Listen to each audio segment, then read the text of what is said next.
Hello and welcome to episode 22 of the Cast on the Bravura Podcast Network. I'm Noah Adler, one of your co-hosts, and now we've got our other co-hosts, Jason Vichan, known as Huck and Luke's Helmet, and Chris Shamin. What's going on, fellas? Well, as you can tell, I've got my shades on because I've gone Hollywood now.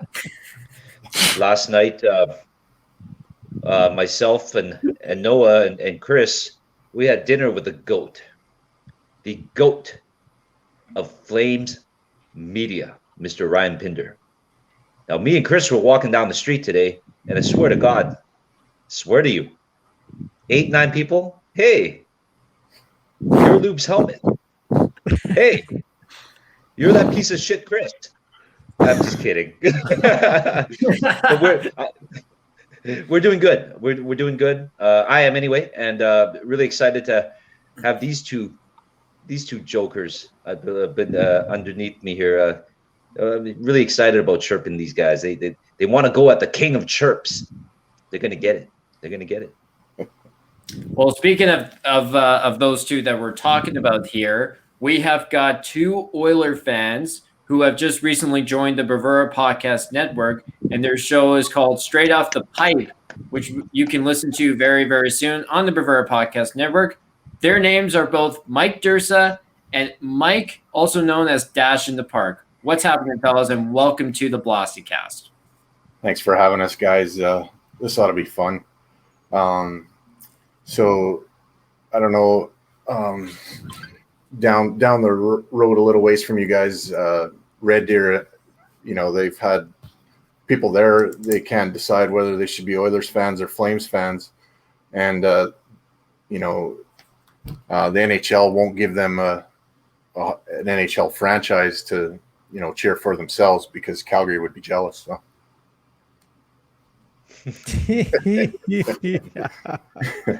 That's it. We don't need an NHL franchise. We got the Rebels here, and they'd handily beat the Oilers any day. See what Durst is saying. You can never give Red Deer a franchise, or Calgary's going to want one. So just sort of talk to us about how the show really came together, and when do you guys start on your first episode in the next little bit here or so? How did it come together? I think, as Vi sits and tries to call himself the king of chirps, I just think he one when you see one, maybe, and when you're outdone and beat. So, maybe here we are to show him who the king is and who really can chirp the best. I think we ended up on this. I don't know, maybe the tipping point was when I told you that one of your mornings you were going to wake up feeling like you were wearing Craig McTavish's helmet. And I don't know, the relationship blossomed from there.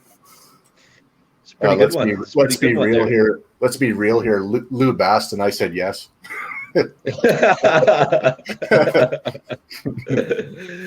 Well, we're really glad to have you guys join us because we do realize that there are more dumb people in Alberta than smart ones. And when I say that, I mean there are more Oiler fans here. So me being one of the smart ones, I knew that I had to get two guys who were who I knew would be great for this network to do an Oilers show, because we have to cater to more than just the smart people. We have to cater to the dumb ones too.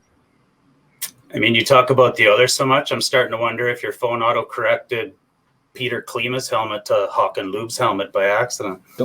Don't talk about my brother like that. Don't talk about my brother like that. Peter Klima's helmet is my brother. Well, learn something new every podcast.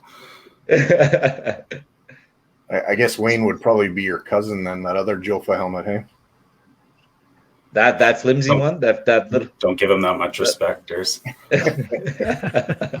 Or your grandfather, I guess. I'm starting to see why these guys called their podcast Straight Off the Pipe. Controversial already. Have you been smoking too, or? He's from Red Deer. What do you think? Of course. That's All right, awesome. so guys, The mustache gave it away. You didn't have to say that, Lou. and look at Chris down in the corner there. Chris, take off your shirt. Do the Kucherov thing. Hey, you're halfway there, bud. You got a Bud Light. You got your hat on backwards. Let's see the short and curlies. I don't want to. You guys knew how to party. I saw your content. I don't want to make the girls jealous, That's fair. So guys, let's talk some hockey. I think, Noah, what do you think? Should we talk about how maybe how the playoffs went for the Oilers, or what do you think? Oh, well, I think we should talk about it because the Oilers have just as many playoff wins this year as the Flames did.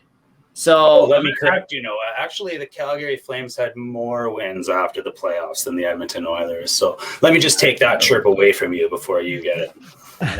That's true. Stat check. So I guess the question to you guys, regarding that series against Winnipeg is just what went wrong for the Oilers in that series against Winnipeg? Oh, you want me to go first, Durs? I don't know. It's a different set of rules in the playoffs. Scoring depth hurt. There's no doubt about it. I think when you're as reliant on McDavid and Draisaitl as our team is for that percentage of your scoring, and you go through that amount of playoff minutes without drawing one single penalty. In fact, going back, it's not just the last 4 playoff games that McDavid hasn't drawn a penalty. It's the last 8. It's ridiculous. Here's my excuse. Durs? Yeah, I'm not going to roll with the token penalties. That's not my style. I think Connor Hellebuyck was better than Mike Smith. Mike Smith played pretty well, and I'm not going to call that a sweep. I'm going to call that an almost 6-game series because 2 of those games went into overtime and one went into triple overtime. So yeah, they played enough minutes for 6 games. I'll go with that. I like that. I feel better now that Tampa won because if you think about it, if Oilers management had Nathan McKinnon, David Pasternak, and Seth Jones all come out of sick bay for the playoffs, it probably would have been a different playoffs for us too. No doubt about it. So, and then on that front, like, how frustrated do you possibly though think Connor McDavid's got to be at this point? Because it's not like, besides 2017 for them, they've only made it past the first round once. Right. So, how big the frustration do you think it is for McDavid right now? Probably the same as it was for Alexander Ovechkin going to the playoffs every time and not winning a ring for 14 years. Probably the same thing. Lots of athletes go through that. How frustrated was Iggy in Calgary? How frustrated has every Calgary Flame been in Calgary? You leave a Gimlet's name out of this. You're welcome. It's a common ground. That's the only common ground I have with you guys. Is a love. It's very sad that your guys' best player and toughest guy you ever had is from Edmonton. Cheers. Well, on this day, 26 years ago, the Edmonton Oilers selected probably one of their second biggest heavyweights in the second round in George Laraque, and Dallas took your best player. But Dallas was stupid enough to trade him, so. But they want to cut through it, so yeah. Exactly. Do you have any questions for the boys here? Starting with Jason. Yeah. So you made the comment of Connor McDavid probably being frustrated about not getting any penalty calls. In your opinion, were penalty calls warranted, or do you think being a player like that, there should be calls called against him that were not necessarily penalties on anyone else? Can I answer your question with a question? Sure. When you're the fastest skater in the history of the universe and you blow through guys like a wind tunnel in 8 straight playoff games, do you think there's not been a penalty infraction on him in 8 games? Not if he's made it through. Just kidding. Without a shadow of a doubt, I think there's absolutely been infractions. Definitely. How couldn't there be? Definitely. I guess from my point of view, my biggest beef with the NHL when it comes to officiating is, if you're going to game 1 of the regular season, there's a different penalty, different set of rules than there is of game 1 of the first round of the playoffs. Mm-hmm. Every season, it's the same thing. Like, so kind of where I come from is whatever is a penalty at the beginning of the year should be a penalty, game 7 of the Stanley Cup. Figure it out. Like, don't change the rules as soon as the playoffs start. And I love the Stanley Cup playoffs, but the guys don't know what the standard is.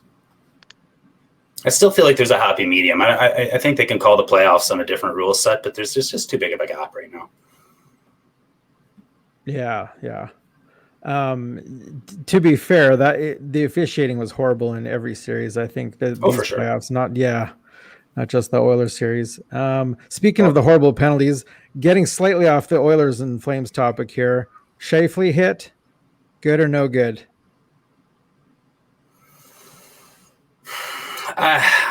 It's Since a tough. That was the most controversial call. Call. Yeah, unexpected question. I like it. At first when I saw it in game time, I thought, man, he's got to keep his head up there. Like it's his job to get to the net and put the puck in the net, and it's Scheifele's job to stop him from getting to the net and putting the puck in the net. So in live time, I didn't hate it. I didn't love it. I didn't hate it. And then you can slow everything down so much. And I think that's what, a lot of fans fail to realize is, if you've played the game, these things happen in fractions of a second. You don't have 0.2 of a second to make a decision. No, I think Scheifele had a little bit more time than that. I think he probably, looking at the replay and seeing his body language in slow motion, had a decision to make there where he could have played the puck or played the body. And I think he just said, I'm plowing through the body here. And I'm sure in his mind, he was, I'm going to hurt this guy. I don't think Scheifele's that type of player, but, actions have consequences. My issue with that play is it's a 1-goal game at that point. And, there's a wraparound try. If you shut down that wraparound, then you've got a minute left to try to tie the game. You by making the hit, you have to get closer to the person. That takes more time. You took away any chance you had to stop the goal. And so to me, that takes it to a side of, okay, so maybe that's dirty. Maybe that's not you trying to win the game anymore. And that's kind of how I feel about it is, and you're taking advantage of a guy in a vulnerable position, to keep his head up and whatever. The guy's just trying to do a wraparound. He's putting himself in a vulnerable position there too. You can't really brace yourself there though. There's nowhere to hide. It's in the middle of the ice. Like you can't hug against the boards in that play. So that's right. Yeah. Yeah. Good point. Yeah. One last question, then I'll hand it off to someone else. Hypothetically, had the Oilers beat the Jets, and seeing what Montreal has done, do you think the Oilers would have made it very far against Montreal, or do you think Montreal would have shut them down as well? We had pretty close games against Montreal this year. I think Smith played half of them, five of the 9, and he was 3-2 in those games. A couple went to overtime. We all saw the Habs go on their ups and downs this year. So I think there's some streaks. I think there was some valleys, and honestly, in my humble opinion, we hit Montreal at their bad times, which was advantageous for us for sure. But I'm a big believer in when the playoffs start, the reset button hits. I don't believe in momentum in the playoffs. We've seen too many 3-0 wins. We've seen too much of that stuff come back. So this is kind of a shitty answer, but you never know. You never know. Yeah, that's fair. Boys, take her away. I'm going to take the un-Edmonton approach to that and say that I don't think so. I think, we lost to a good goalie in Connor Hellebuck. He lost to a good goalie in Carey Price.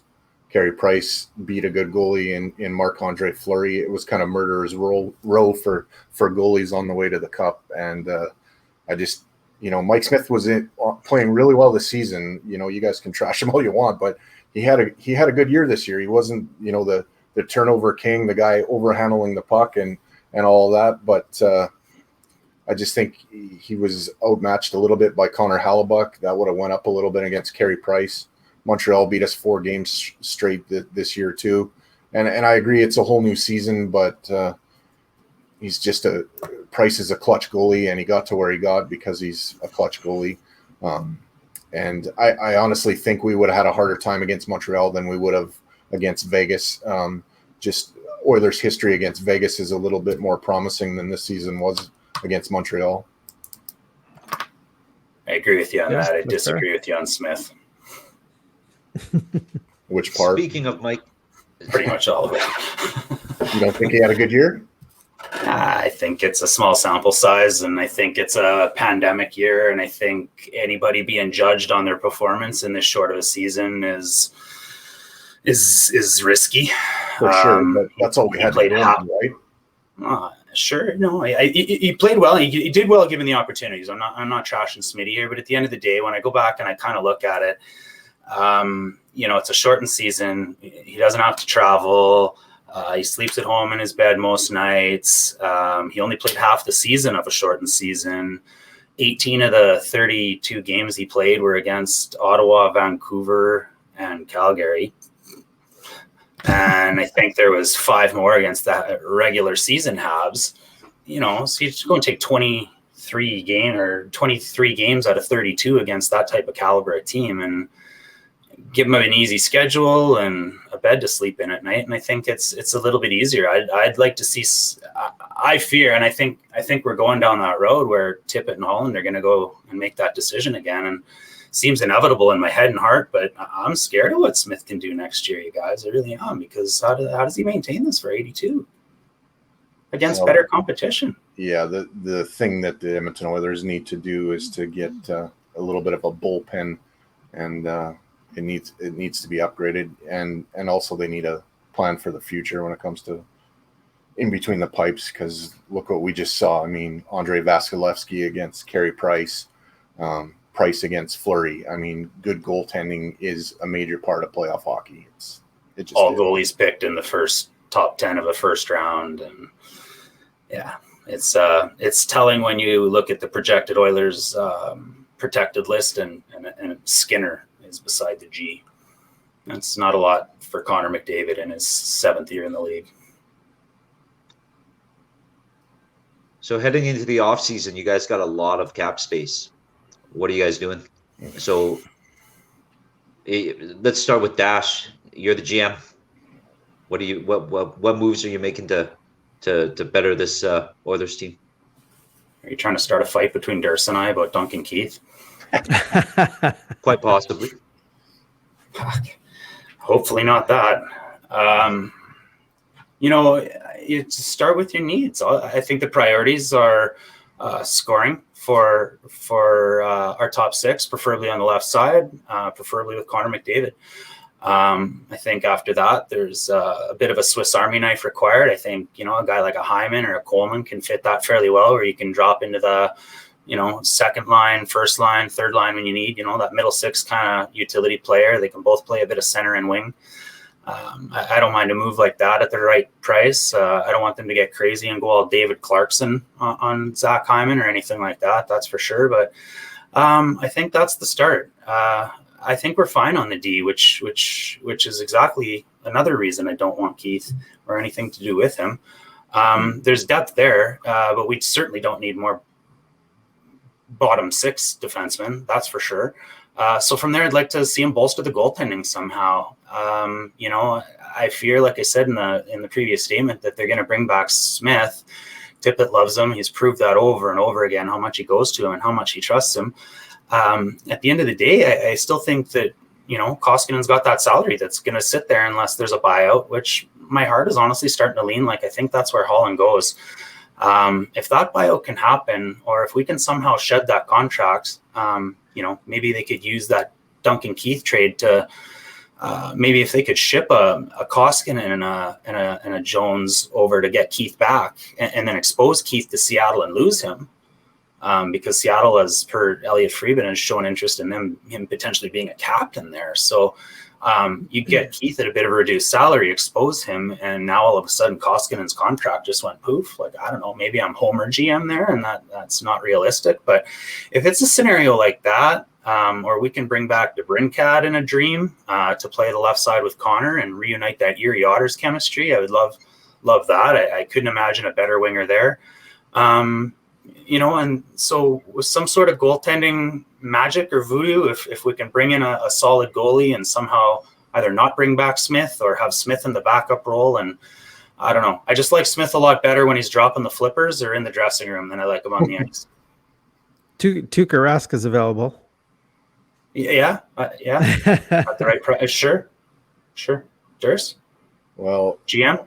On the Tuukka front, I would be down for that, but I don't think he plays anywhere other than in Boston. But sometimes with that price, if the dollar amount raises up a little bit, then you can get a guy like that. But I don't want to see us go into cap hell just to get a like a little bit of an older goalie that might be a little bit injured and not 100% too. So or go into cap hell by getting an older defenseman.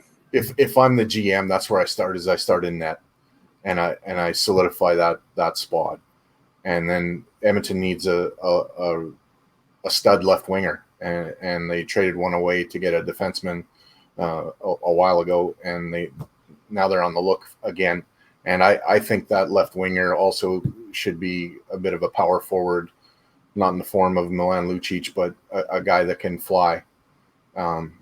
And I've got nothing against Lucic. I think he's one of the best power forwards in the NHL history. So I'm not going to run him down. If Milan Lucic was any slower, you'd have to water him twice a week. Well, there you go. So yeah, goalie, left winger, and a third line center, and then I would look at trying to shore up my top four in my defense. And if that comes in the way of Duncan Keith, I'm okay with that. If it's at a reduced price, I don't want him at $5.5 million. No chance in hell. But if you can get Chicago to eat half of that, yeah, I would take him on my team. He's one of the best skaters the NHL's ever seen, and he still can, from his end to the far blue line stretch pass as good as anyone, in my opinion. Yeah, I know he's not the Duncan Keith he once was when he was younger, but he's still a good player. People want to say how shitty he was last year and whatever. Well, look who his partner was. For most of the season, he was a guy that when he was playing junior, they would play him as forward because when he was playing defense, he was basically a rover. So to me, that says a lot. Duncan didn't have a lot of help on the pairing this year, that's for sure. I still disagree with you wholeheartedly. $2 million, $1 million. I wouldn't pay $5 on my cap for Duncan Keith right now. If we're going to maximize our dollar on our needs, which is our top six scoring or that, goaltender that we need, why are we wasting dollars somewhere else? Ultimately, I get what you're saying, man. He's a good player, and maybe he's got leadership, maybe he isn't. But you look at the left-handed D on the roster, like if Clefbaum or not, Clefbaum, Nurse, Jones, Russell, Lagesson, Broberg, Samorukov. I'd rather have any of those guys playing that position than Keith right now. I don't want those guys pushed down either. Everybody you're mentioning after Nurse, with the exception of Clefbaum, is 2 years away from being a highly impactful player. But we're talking about a third pairing defenseman. We've already got 6 third pairing defensemen. Why do we need another left-handed one? Who's your second left D in your hypothetical GM roster that you're putting out there? I'm not giving up on Clef. So I got Clef and Nurse there, but you can tell me I'm wrong. That's okay.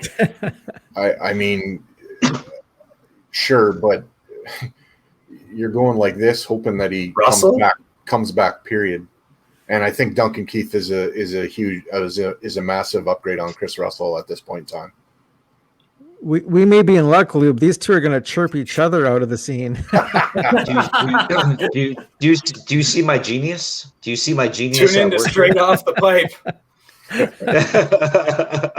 Chris, you got any questions for the boys? With the whole Battle of Alberta, it's kind of annoying. It seems like when the Oilers suck, the Flames are good, and when the Flames suck, the Oilers are good. So it's never both ways, and it's really annoying. We're pretty much at the point where most of the fan base is at the point where it's hard to watch this team. Some fans are wanting to give up on this team. Has there ever been a point for you guys, probably before McDavid, where you just stopped wanting to watch the Oilers and just maybe stop watching hockey? Dash, I'll go with you first. Okay, first things first. I agree with you a little bit. It does suck when the Battle of Alberta is like that. The only part I'll disagree with you on there is that we've been better than you, way more than you've been better than us. So I get why that would be frustrating. On paper. No, I mean the wins and head-to-head losses stats on paper, Noah. the head-to-head stats tell a different story, though. Sure. Look at head-to-head. What do you want to look at? How many more games we won in the 80s in the playoffs? How many more games we won in the 90s in the playoffs? Oh, we could do how many more games we won in the 2000s in the playoffs. Whatever you guys want. You just look at the head-to-head stats. The Flames have won more games than the Oilers when they play head-to-head. It's because you took Steve Smith in a DeLorean and took him back in time to go and score on his own goalie. That's pretty good. Do it without an Edmontonian and Iggy, and do it without an Edmontonian and Steve Smith, and come talk to me, Lou. Well, you don't do it with Ryan Smith either, right? Where's he from? Banff. Halfway in between Red Deer. Actually, I got the stats up here right now. So the amount of times they've met is 282, and the Flames lead the all-time series 137 to 121, 18, and 6. Oh, you guys have won 8 more games. That's awesome. Wow. You know what franchises are actually based on? Stanley Cups. 5-1. You are listening to the Blasticast on the Bravura Podcast Network. I guess another question for me, guys, is, the way the Battle of Alberta has gone the last couple of years, it's brought back the memories of the 1980s and early 90s when the rivalry was at its absolute peak. But this year was a little boring, just considering the direction of both teams and where they're going. What say you on the possible playoff series if the Flames can be able to get their shit together, and if the Oilers can somehow, be able to get back to the level that they were at this season, next season? It's still cool to say lit.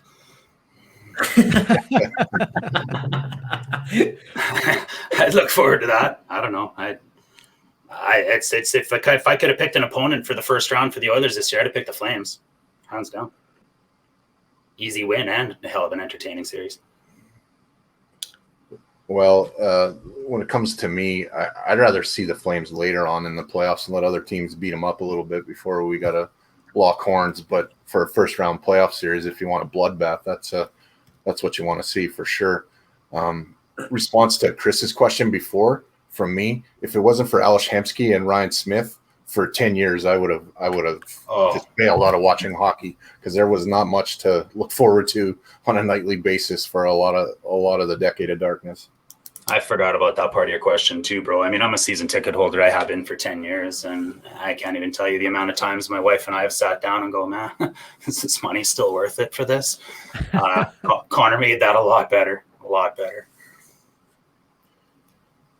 Yeah, to be able to see that guy just in full flight and what he can do with the puck at like breakneck speed is pretty incredible. I was there the night in Calgary where him and Giordano kind of collided, and he busted his knee on the post. And that same night, Leon scored his 50th goal, and it was like extreme high to extreme low within the same game.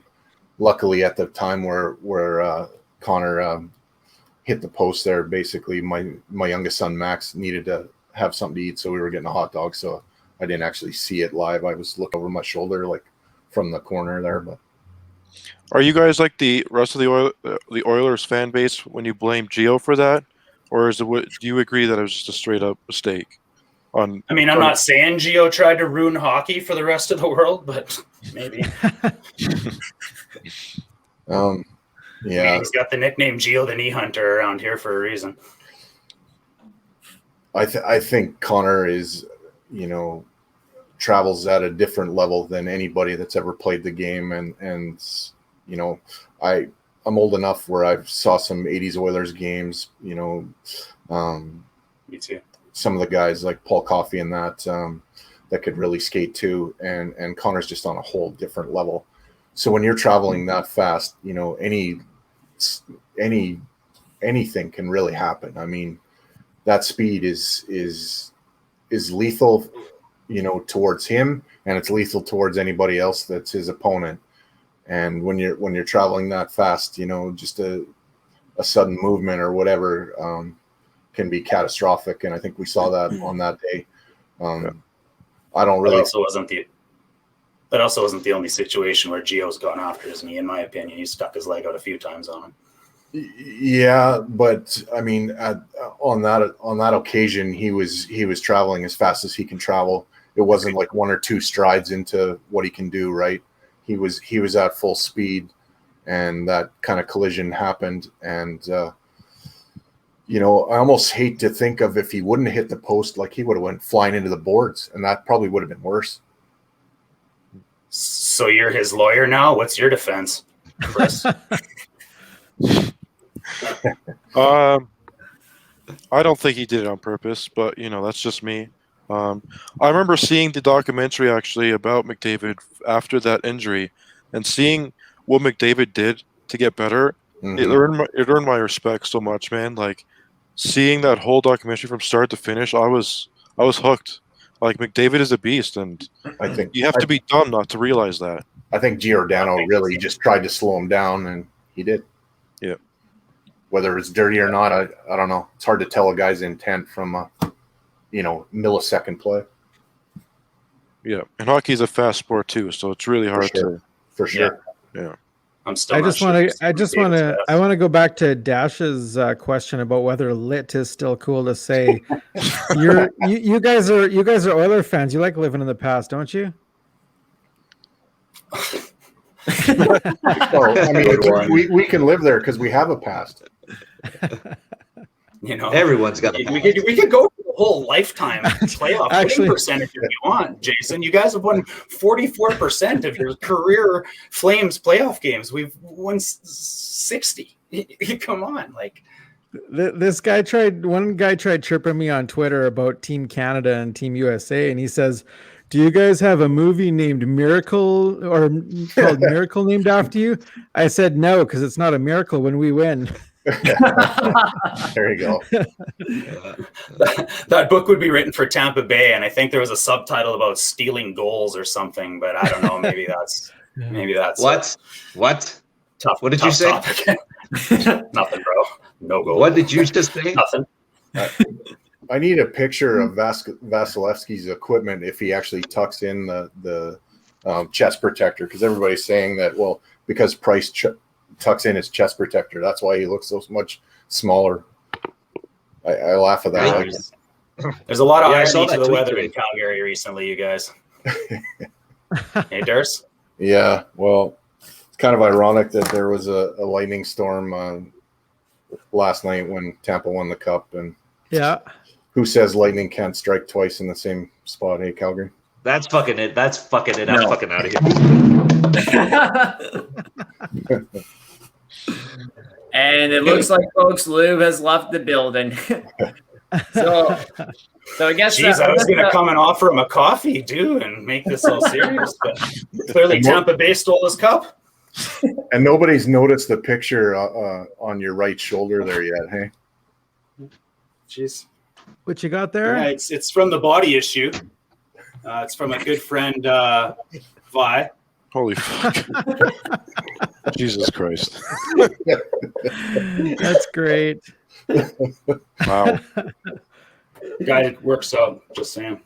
And he wanted you to be Kucherov. He took it to another level. I just didn't want to be the only half-naked guy on the pod today. I guess one last question. You know, I guess for you two, and then for Chris and Jason as well. You know, whether it be going to a game between the Flames and Oilers or seeing a moment on TV, what was your favorite Battle of Alberta moment? Durs? Yeah, that's an interesting one. I was at the game where Theo Fleury scored in overtime and did his somersaults on the ice and everything. Yeah.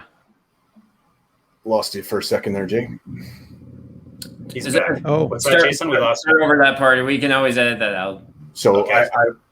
I was at the game where Theo scored the goal in overtime and did his Circus Yakupov routine on the ice, and then probably Leon scoring his 50th in the Saddle Dome. That was a good time. I had a good night in Calgary. I think our fans were louder than yours, but I was up in the nosebleeds. So one of my favorites was really his first NHL goal. I spent 10 years in Regina throughout my life, and I know a little bit of his family, so I was really looking forward to that debut. So when he scores the goal of the year on the first game of the year versus our arch rival, it sticks out for me personally. That picture behind Durst, I was also at that game. That was fun. Yeah, that one right there wins my moment for sure. And I can't believe that it's actually the first and only goalie battle in the Battle of Alberta. yeah. Dursa's underneath me in my video, so Trying to do this. Wherever Dursa's background is.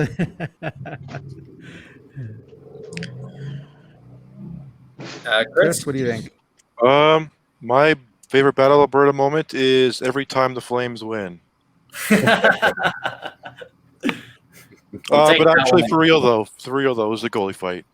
That was unreal. The whole game was unreal. So, but yeah, anytime the Flames win, though, was my favorite, basically. I remember. I think it was like we used to play you guys on New Year's Eve all the time. Yeah. Oh yeah. And I was in a bar in Red Deer, and there was a game that was back and forth, back and forth, back and forth. I think it was somewhere around 2000. I think that's what it was. We were celebrating like New Year's Eve, Millennium Eve, and we were playing you guys. I think you won the game, but I remember drinking and watching Battle of Alberta in a bar in Red Deer back then. Yeah, it was a good time. Yeah, I think for me before we wrap up here on episode number 22, I mean, it's unfortunate for someone like myself who didn't get to live during the height of the rivalry in the 80s and 90s, but I'll have to take the goalie fight as well. Like, I mean, the fact that only one time that a goalie fight has happened in the Battle of Alberta is pretty insane when you think about it. So that, I think, has to be, for me, my favorite Battle of Alberta moment of all time, like no questions asked. There's not too many goalie fights that get promoted like a Conor McGregor fight. Yeah, exactly. Everybody was on the edge of their seat before that game. Like I said, I was in Calgary in enemy territory with my Oilers jersey on, so it was an interesting experience for sure. It was quite the fight too. I mean, you got two guys that played for each other's team before, and hats off to Talbot. I mean, he must have known he was going to get his bell rung. But he accepted the fight, and yeah, for sure. I think that, I think he was a Calgary Flame that night, like he was your guy. Yeah, well said. He took that fight for your team. That was for the team. That wasn't for him. Yeah. I have one more question for you guys. How did it feel drafting Puljujarvi over Matthew Tkachuk? I don't like Tkachuk much. I think he's going to struggle with his speed. I mean, I give the guy credit. It's a marvel he can even walk, let alone skate, given he doesn't have a spine. Wow. I heard he wants out of town anyways. That's just fake rumors. Fake rumors by some idiot. I wouldn't believe it for a second. I just maybe figured those negotiations were moving at a turtle's pace. I just want to tell a little joke here that I saw actually. How many Oiler fans does it take to change a tire? One, unless it's a blowout, then the whole team gets involved. Chris, Jason Googled Oilers jokes before. Yeah, I had a little bit easier time accepting drafting Puljujärvi after this season. I think he's going to turn into a pretty good player. When we first drafted him, though, he was a lost puppy and had to go home and kind of grow up a little bit, and I think he did that. And this season looked more like a player that can be a little bit more impactful. Different kind of player, though, not nearly the same. I don't know if Zach Cassian and Matthew Tkachuk could exist on the same team. I don't know, but I would take Matthew Tkachuk on my team any day of the week. He's I would take either Tkachuk on my team any day of the week, Chris. He's an agitator. He's an agitator and can do some things with his hands. So yeah. Wow. Do you guys think he'll go? Do you think he'll go? Is it part of a? He's an agitator until this season, of course. Then he disappeared. Yeah, what really happened there? It seemed like, I think the veteran core group of your team got and told him to cut the shit or something after that bench slamming stuff. Like he wasn't the same player after that. No, he wasn't. I couldn't tell you what happened. It definitely was a turning point at that moment. I think worse than being a Calgary Flame, same thing happened to David Riddick when he tossed his stick. What happened to him after that? Yeah. Serious. Yeah. Oh, 100%. I agree with that as well. Well, I think that's a different thing. I think, when you're a goalie and you start showing up players, they remember and they have a long memory. And, you can get away with it if you're Kucherov in an interview like last night, right? But if you're the goalie, I mean, you're a target already anyway. And then you put a bigger, target on your back. Bullseye on yourself. Yeah. In the moment, that was a moment of greatness. But looking back now, I mean, you got lucky once against one of the best scorers in the league. Yeah, it's true. What are you guys' thoughts on Sutter? You think he's the turnaround? Yeah. What was your reactions, Chris? How do you feel when you heard Sutter's coming back? When that's the guy that traded Dion out of town for Ian White, and the guy that right, like, yeah. Oh boy. I mean, I'm speaking a little bit from my glass, or throwing stones from my glass house when you want to talk about the old boys club when it comes to Edmonton. So let me get that out of the way. But I was shocked. I was. Yeah, I was actually pretty excited. As long as he doesn't become the GM, I'm fine with that. Yeah. He makes a super amazing coach. Flames fan especially were really quick to talk trash about him based on this season, but you give this Flames team 82 games next season, and this team's going to be different. Basing anything off this last season, I think it's stupid. Like Tkachuk not doing good.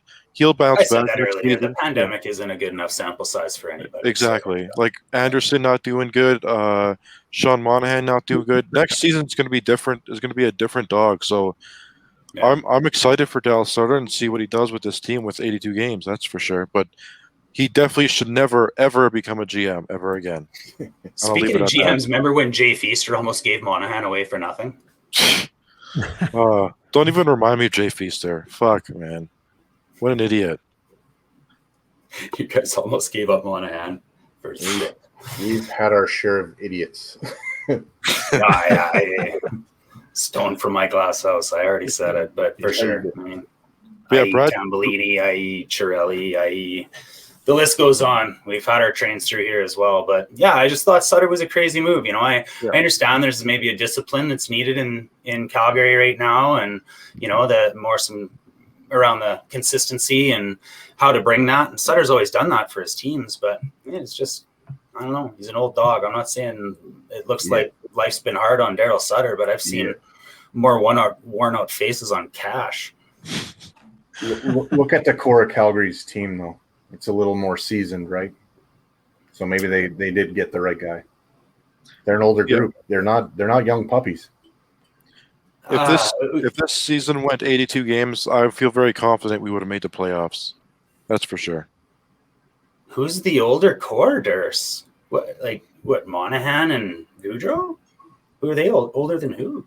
I'd be fearful as a Flames fan right now, you guys. I don't know. Gio's the core. Are you going to protect Gio? Let's get into that from the last podcast. Noah's the only one with a brain in his head if he's going to tell you guys that you don't protect Gio. I can't believe you guys want to protect Gio. Well, what happened to Anaheim when they had to protect Bieksa and then let Theodore go? Why would you let Rasmus Anderson go somewhere else and have a good year in 2 years and look back at this and go, oh, but we might have made the cup with Gio. I'm sorry, you guys don't have a chance at the cup in the next few years. So, and I don't think we do either. So, for you guys to think that Gio's your guy that's going to take you there right now is asinine. No. Well, I mean, Michaela Burrs is our other co-host, right? Who's not here, unfortunately, tonight. She and I went to war over that because, I don't understand, why now all of a sudden people are like, oh, protect Gio. He's a 39-year-old defenseman. You're not protecting someone who's at the twilight end of their career and then exposing a 24, 25-year-old defenseman. That is dumb business, and that is a fireable offense immediately. I'm sorry. My question: you guys are the Avalanche and on the cusp, sure, but you're not right now. You're the Flames, and you're not going to. You could grab a lightning in a bottle, no pun intended, like the Habs just did. But ultimately, I don't know. Anybody can catch that, but I wouldn't want to gamble a guy like Rasmus Anderson's future on it. My question for the three of you guys, Flames fans, is how do you acquire a game breaker? Because I feel like that's what you really need. Well, I think both of you will like it, but I would definitely be trading Matthew Tkachuk for Jack Eichel. If you guys pull it off, I would be. The next chapter of Battle of Alberta will be epic. If that, I would definitely. I wouldn't trade Tkachuk, but I'd definitely think about trading Johnny or Monahan. Yeah, Monahan's tough for me. Sometimes I see him and he's a bit of voodoo too. Some days I just think he's a vanilla envelope, and if he was a spice on a spice rack, he'd be flour. But then you see him other games where he can kind of take over, right? It's a little bit of Nuge almost. He's an awesome complimentary player, but I think Johnny Hockey is too. So Durst is totally right. You guys need a game breaker when the game's on the line and you need somebody to stand up and go, all right, this is ours and we're winning. Who is that for you? And for me, if you're trading Tkachuk to acquire Eichel, to me, it's almost you lost the closest thing you have. Well, you lost your identity. Yeah. Because I feel like that's Calgary's identity right now is Matthew Tkachuk. I'd say Matthew Tkachuk causes more chaos and takes game into his hands than any other Flame. My rebuttal to that, though, is that the Flames have not had an elite number one centerman since Joe Nieuwendyk. Right. And that's a position the Flames have been lacking for so many years now. You could have had an elite number one centerman, Mark Savard, and basically you gave him away for peanuts. Right? Wasn't that Sutter too? No, that was Craig Button. I love Craig Button. Yeah. But anyway, maybe he was always working for Dallas, even when he was working for you.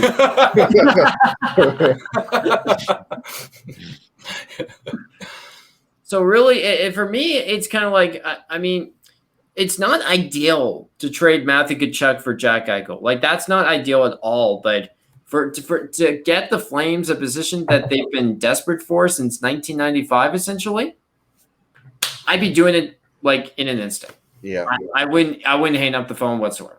Except we wouldn't be trading Tkachuk. We'd be trading Tkachuk and a lot of younger pieces.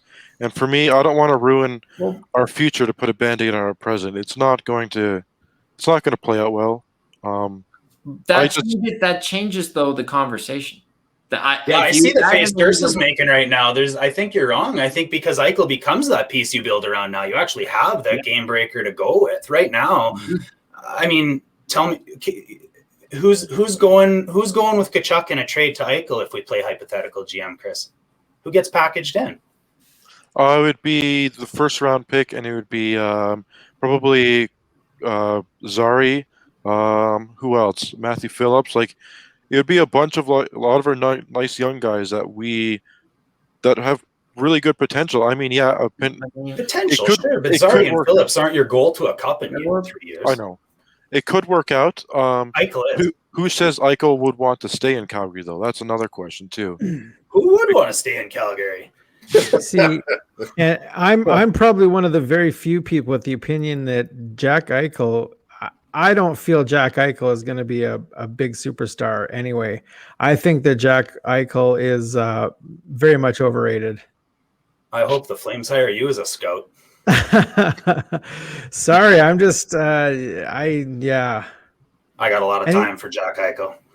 He's yeah. Do you think his back is going to hold up, especially carrying a team? I guess when you play for the Flames, you have to carry one like that. But I don't know. Yeah, maybe it caves. Yeah, I don't know. Maybe he does cave in. No different than the roof of the Saddle Dome that's caved in from the 20 years of fans' disappointment. I mean, right now, to me, Jack Eichel is as good as Oscar Klefbom. If he's healthy, yeah, he'll be great. Okay. Yeah. From that standpoint, I get what you're saying. I mean, there's no guarantee that he's going to be healthy. I don't think anyway. By the sounds of it, anyway. It's the same Tarasenko narrative out there, really. Ultimately, exactly. Right? Like it scares the shit out of me if the Oilers want to go and stick him with Connor too, because that's all we need is a sniper that plays 20 games a year. Yeah. Load management. Depends which 20 games. The 20 right before the playoffs, and then the entire playoffs for a 30-point playoff season was what I was kind of going for.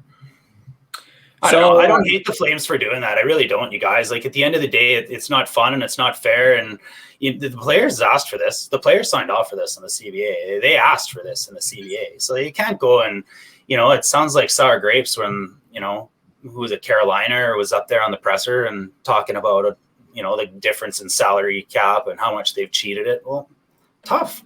That's the rules you guys asked for in your players association and union signed off for. So I don't know. I have a little bit of a hard time with that. And I kind of try to always put myself in other people's shoes. And ultimately, if Oscar Klefbom missed the first X number of months next year and was ready to go for the playoffs, bring it on, boys.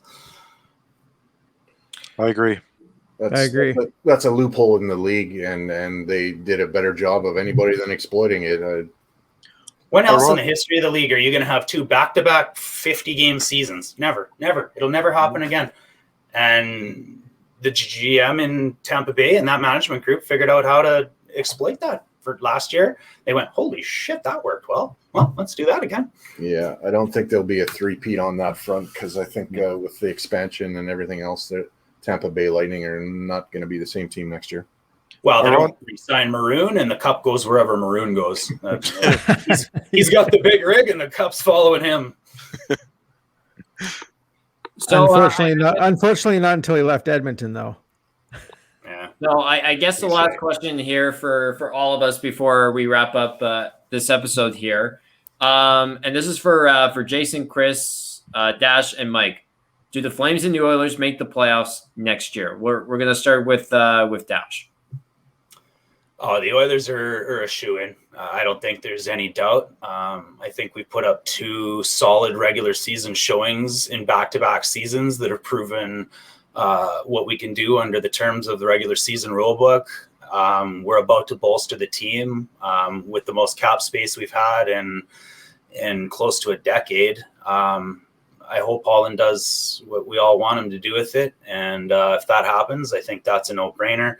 The Flames, yeah, you guys, I think you're in the same boat, right? Like you're in the advantage of a bit of a regular season team. You're successful in the regular season. And I think you need a little bit of help, when I look down your depth chart and if you have Richie and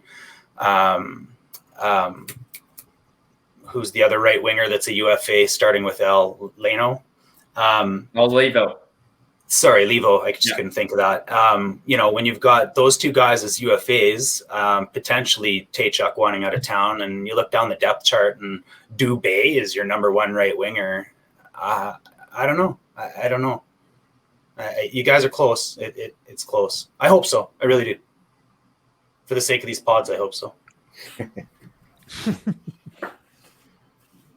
I think, I think Connor and Leon can drag whatever unit is assembled into the playoffs for us. It's a matter of building a team that can go a little bit further than just making the playoffs. And when it comes to Calgary, I think Daryl Sutter will, under an 82-game season, will work your team into the playoffs. You know, That's a good one. Calgary will battle and scrap every game. I just think you guys need another level of talent up front to really, you know, be a threat. And I don't know how you go about that. Maybe it is, you know, sacrificing a bunch to go after Jack Eichel and get a center and you know, have a legitimate game breaker. I'd rather have Leon Draisaitl than Jack Eichel personally, but I think Eichel's a good player too and a bit of a sniper. So. I mean, the Flames scoring depth dropped off faster than Lube's Wi-Fi. So you guys need to bring that back, I think, and see if you can bolster that somehow. I think a big question mark is Jacob Markstrom, you guys, because, you know, in that again, and I'll say I don't like that shortened sample season, but I mean, Calgary ruined Markstrom faster than Trump ruined politics. Like, what happened this year, you guys? I was going to say on the Markstrom front, I think there's a better goalie than what you saw this year. So I think you're in for a resurgent season from him. I think that's good. He'll bring it back up. Goalies are voodoo though, so I'm not going to predict that 100%. I was going to make my predictions based on goaltending as well. Markstrom was injured for part of the season, and when he came, it took him a few games to get back. But when he got back, he was really back. Sutter, we do need a good backup though, I think, because Sutter's going to try and ride Markstrom probably for 70-80% of the season, maybe even more.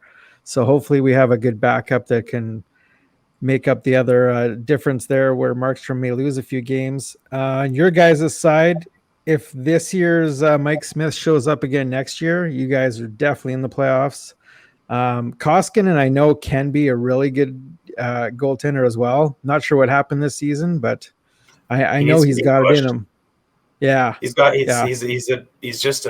1B or a number 2.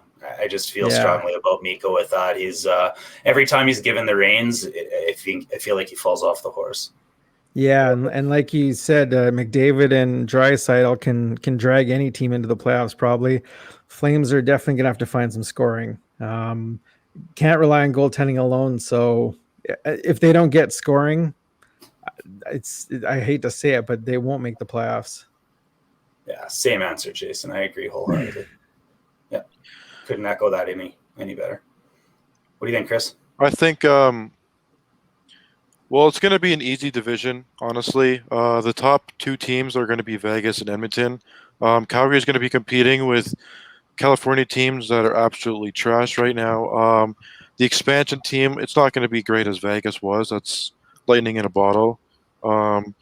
So I think Flames will definitely make the playoffs. If they don't, whoever they get, if they keep the same team, if they don't make the playoffs with this weak division, I fire everyone, basically. But Edmonton is definitely going to make it. Connor McDavid and Draisaitl are just unreal. They're going to keep it going. So I could definitely see them both making it for sure. Yeah. And I say for me, just to wrap up episode 22 here is I think Edmonton is in the playoffs again next year, and then with us, as a matter of fact, like, it depends on what changes are made. 100% it does, because if the Flames don't make a significant trade or two this offseason, I don't think they're a playoff team next year. Knowing Vegas is going to be really good, Edmonton's going to be back to that same spot again next year, and then Seattle could be. You know, I would not underestimate Seattle next year. I'd be very careful in underestimating the Kraken heading to next year. But anyway, we'll wrap up on that front. Mike, known as Dash in the Park, and Mike Dursa, both the co-hosts of the Straight Off the Pipe Oilers podcast and the Bravura Podcast Network. Fellas, thank you so much for joining us for this special edition of the Blasty Cast Battle of Alberta episode. Thanks for having us. It's been a pleasure. Thanks. Thanks, guys. Thank you. And that has been episode number 22 of the Blasicast with your co-hosts, Noah Adler, Jason, Chris Shamin, and Huckin and Vi Chan, known as Huckin Lou Hellman, who walked off the show in There he anger. is. I hope you all folks love this episode and go have yourselves a blasty day.